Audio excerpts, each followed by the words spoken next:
Well, today is the beginning of E3 2019, and normally the very start of the show can be absolutely epic, because as things begin, we notice that all the big developers, publishers, and game creators are trying to basically come out on stage and show who has the biggest surprises in store. Well, it seems like EA, Electronic Arts, decided to shake things up by having perhaps the most boring opening to E3 ever.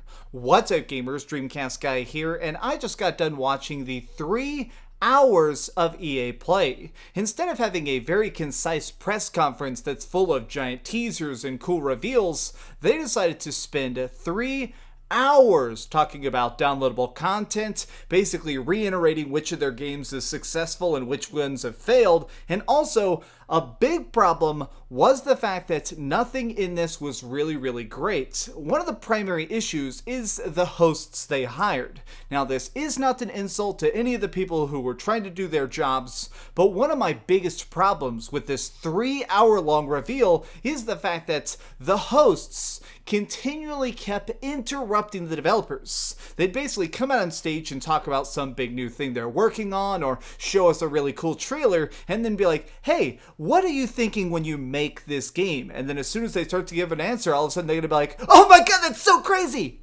How can you do that? Let the game developers speak. Let the hype of their games show through. So throughout this conference, instead of having a bunch of different things all sort of just jam-packed, EA decided to have very centered time slots. There were these 30-minute sections that were dedicated to their different games. Throughout this entire thing, we saw Star Wars Jedi Fallen Order, Apex Legends, Battlefield 5, FIFA 20, NFL 20, and of course, The Sims 4. These are basically the big giant EA games right now. It's what Electronic Arts is really trying to focus on, and of course, it's kind of hard not to laugh about the fact that they're spending so much time talking about downloadable content and stuff for these existing games, and they did not even mention Apex Legends, or sorry, they didn't mention Anthem. How funny is that? I literally forgot the name of Anthem there for a millisecond. Well, I want to go through each of these different 30-minute segments and sort of talk about what I think of them,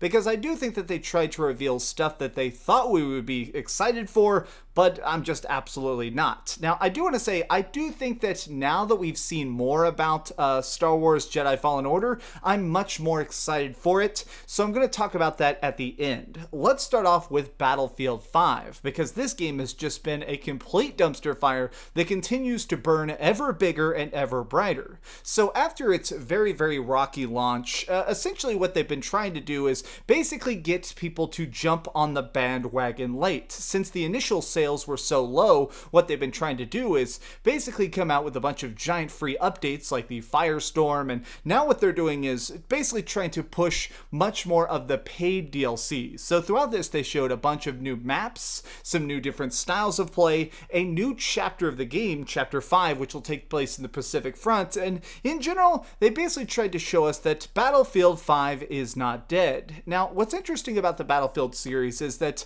the games don't come out very often. It's definitely not like something like Call of Duty. They don't just try and rush one out every single year. So instead, what they really basically need is for the Battlefield community to stick with it. They need people to keep buying it to stay afloat. So they're trying to just constantly improve it, and I don't know, I just have no hype for it.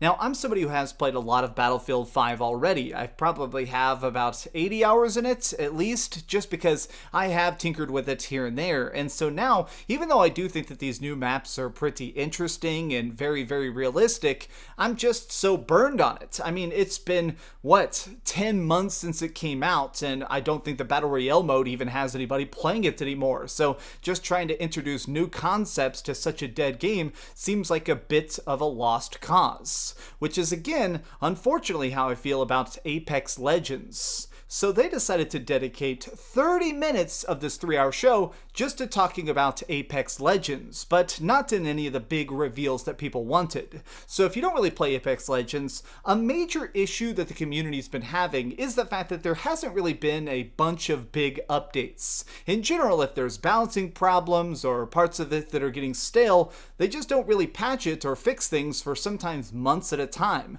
So now we're finally getting the first glimpse of the future of the game, and it looks like they're going to be introducing a new hero who's able to drop down laser barriers, and of course they're able to now have one new weapon. Now I just think that Apex Legends is having a very big issue right now with everybody quitting, and this was not a good way to do it. 30 minutes to reveal such minor information was not a good thing to do, especially not at E3. This is when you have the most eyes on your game, this is when you have the most people that are supposed to be getting excited for it, and you reveal this? Some lady wearing like a freaking sweater, running around dropping freaking lasers? I don't care, and it doesn't really make me want to go back. I like Apex Legends, and I've played a decent chunk of it, but I'm not going to go back for this. I'm not going back for Season 2, and I'm not going to try out the new gun because it just seems so limited. They needed to reveal like a new map or a new big thing or a new, I don't know, story mode or something that would make it actually feel like a big giant shock instead of just Apex Legends 2.0. Now, I do want to skip past some of the stuff that personally bores the heck out of me, which is basically just the sports games. Now, I do realize that Electronic Arts, a predominant part of their profit, comes from all their sports titles that they just churn out on the eternal treadmill. So, yes, I'm sure that FIFA fans are going to keep buying every single FIFA game. So, yeah, it's great. It's football, soccer. It's that. And then, of course, we have American football with Madden 20. And again, hey look, it's football. These changes don't seem too significant. This is also the way I feel about Sims 4. I'll be honest, I forgot that Sims 4 was still being supported, and yet here it is. Now, the last thing I want to talk about in great detail is definitely what they wanted us to be the most centered on, which is Star Wars Jedi Fallen Order.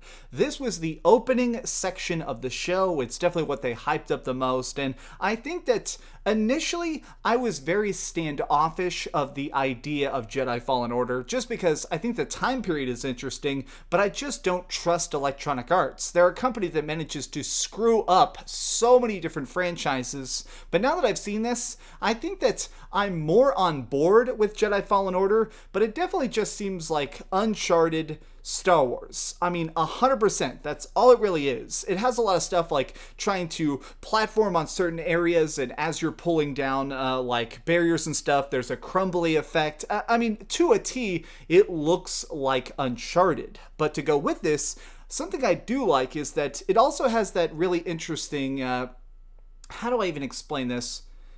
It sort of has that same interesting weight and intensity that Uncharted has when it comes to the combat. So I really, really liked Uncharted 4 a great deal. I love that game, and this does sort of remind me that where there's not just tons and tons of people on screen at once. There's typically 5 to 7 people trying to kill you at any one time, and so because of it, since they're moving slowly, you have an opportunity to measure them up, think about what their attacks are going to be, look at the weapon in their hand, and try and consider in what order they need to die, because they're definitely trying to make this the really gritty, ultra serious Star Wars game. They're not going to be having you fly around, probably. There's not going to be like Yoda just freaking shooting through space, but what they are trying to do is make it seem like the Empire is properly strong. This is a big part of the Star Wars lore, and this does take place between Episode 3 and Episode 4, so this is really supposed to be when the Empire is at their strongest. They essentially own the galaxy, so being a renegade Jedi that's in hiding, you're going to have to be ultra careful, especially because one of the new things they've introduced are these specialized Jedi killers. Now, we actually get to see some fights with them in this, and they are very tough. They have some sort of special, weapons that can actually stop a lightsaber, so they're constantly deflecting your blows. They're trained to fight against you. And I think that this is interesting, but simultaneously, it is a little bit cheesy to see a guy who can literally use his mind to push open like 1,000-pound steel door just with literally a thought and the power of the Force, and then I walk over and there's a guy wearing like a funny looking helmet, and suddenly he's immune to the fact that I should be able to just squash him like a grape. I don't understand the physics of this, but obviously, A, it's a video game, and B, it's Star Wars. Star Wars is supposed to be goofy. I think that I'm more interested in this project, but I am still very, very skeptical as to how good it can be. It seems like every Electronic Arts game has something wrong with it, and all the Star Wars EA games in particular are very, very clunky and weird. So I'm cautiously optimistic. I'll definitely be playing Star Wars, but everything else they showed today during this 3-hour conference is just not worth my time. It's not worth anybody's time, and the fact that they decided to open E3 with this completely baffles me. I'm literally blown away. Do you know how many millions of dollars they probably spent on this? Millions and millions of dollars to have this primetime slot to try and get people excited, to try and get everybody warmed up for the Electronic Entertainment Expo, and they came out like a wet fart. But what did you think of it? Did you get a chance to watch EA play, or did you just watch the trailers later on? Because that was definitely the smart thing to do. Let me know your thoughts in the comments down below. If you enjoyed this video, please give it a like, share with your friends, and subscribe if you haven't already. But do me the biggest favor of all and keep dreaming.